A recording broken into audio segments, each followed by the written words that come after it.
अंतरिक्ष में एक और इतिहास, लैग्रेंज पॉइंट पर पहुंच गया है आदित्य L1। हेलो ऑर्बिट में स्थापित हो गया है आदित्य L1। यहां से अगले 5 साल तक सूर्य का अध्ययन ये यान करेगा। लैग्रेंज पॉइंट 1 L1 पर पहुंच गया है आदित्य L1 और हेलो ऑर्बिट में ये स्थापित भी हो गया है। तो जरा ये बताइए कि ये कब से इस मिशन में हमारे वैज्ञानिक जुटे हुए थे, जो अब जाकर हमारा सपना साकार हुआ है? जी देखिए, ये 15 साल लगे हैं यहाँ तक पहुँचने में। 2008 में इसकी पृष्ठभूमि रखी गई थी और बहुत ही पहले छोटा सा एक बजट असाइन किया गया था इसके लिए। आई थिंक 3 से 4 करोड़ जो मुझे नॉलेज है ये दिया गया था। और पहले ये था कि इसको लोअर अर्थ ऑर्बिट में रखना है, लेकिन जैसे हमारे जो और पैनलिस्ट हैं उन्होंने बताया कि हम अगर सन को स्टडी करना चाहते तो हमको धरती के इन्फ्लुएंस से बाहर निकलना पड़ेगा, हमें इसके मैग्नेटिक फील्ड से बाहर निकलना पड़ेगा जी। इस वजह से इस मिशन का जो बजट है वो बढ़ा दिया गया। उसके बाद पूरे ये जो पेलोड्स जो 7 लगे हुए हैं इनको प्लान किया गया। और देखिए, जो मैं मानता हूँ कि जो सूर्य है वो धरती पे जो भी चीज़ें हो रही हैं, जितनी भी एक्टिविटीज़ हो रही हैं, कहीं ना कहीं वो सूर्य से ड्रिवन है। तो अगर हम सूर्य को पढ़ लेंगे तो बहुत सारी चीज़ें जो हमारे धरती पे हो रही हैं, जैसे मौसम चेंज हो रहा है और भी बहुत सारी प्रक्रियाएं हो रही हैं, उसको हम अच्छे से समझ पाएंगे।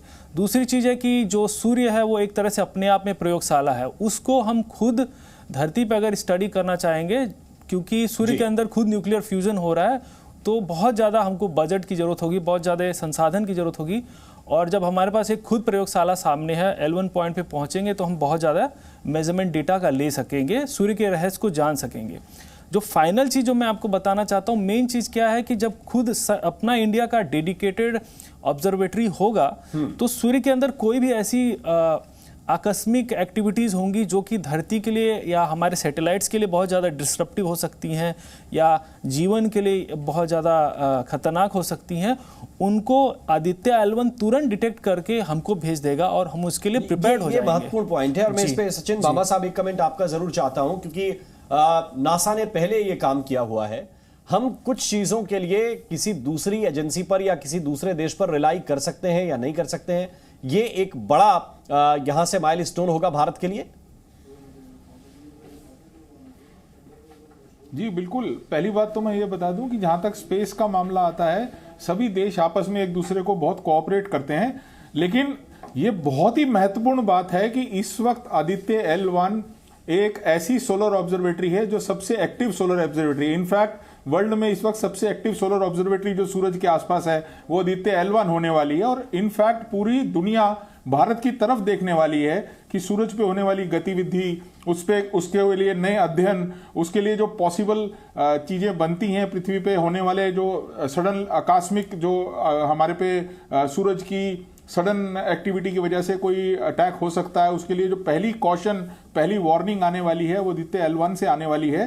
तो एक ऐसी ऑब्जर्वेटरी ना सिर्फ हम बल्कि नासा, ईसा, जाक्सा, RSA सभी लोग इस तरफ देख रहे हैं कि ये बहुत ही इंपॉर्टेंट मिशन है। और 2024 में ऐसा इंपॉर्टेंट मिशन जनवरी के शुरू के दिनों में पूरा करना, और साथ ही साथ माहौल भी देश में कुछ ऐसा है कि एक के बाद एक उपलब्धि आती जा रही है, तो सभी के लिए बहुत अच्छा है। और भारत इस वक्त जहां तक स्पेस में एप्लीकेशंस को लेकर के, स्पेस मिशंस को लेकर के जहां भारत का नाम है, शायद बहुत ही इज्जत के साथ देखा जाने लगा है। और आज आपने ये शुभ समाचार दिया कि आदित्य L1 जो है अपने ऑर्बिट में, हेलो ऑर्बिट में आ गया है, तो आई एम श्योर कि पूरी दुनिया की स्पेस एजेंसी इस वक्त हमारी तरफ देख रही होंगी। बिल्कुल यकीनी तौर पर। सृजन पाल सिंह साहब, ये बहुत आसान होता है कि हमने बस 2 शब्दों में कह दिया कि एक मिशन था जो चला था कुछ महीने पहले, अब अपनी मंजिल पर पहुंचा, सफल हो गया। कई बार कहते हैं कि नहीं, कुछ चूक हो गई, असफल हो गया, लेकिन इसके पीछे कितना कठिन परिश्रम है जिसको आज प्रधानमंत्री भी एक तरह से सैल्यूट कर रहे हैं।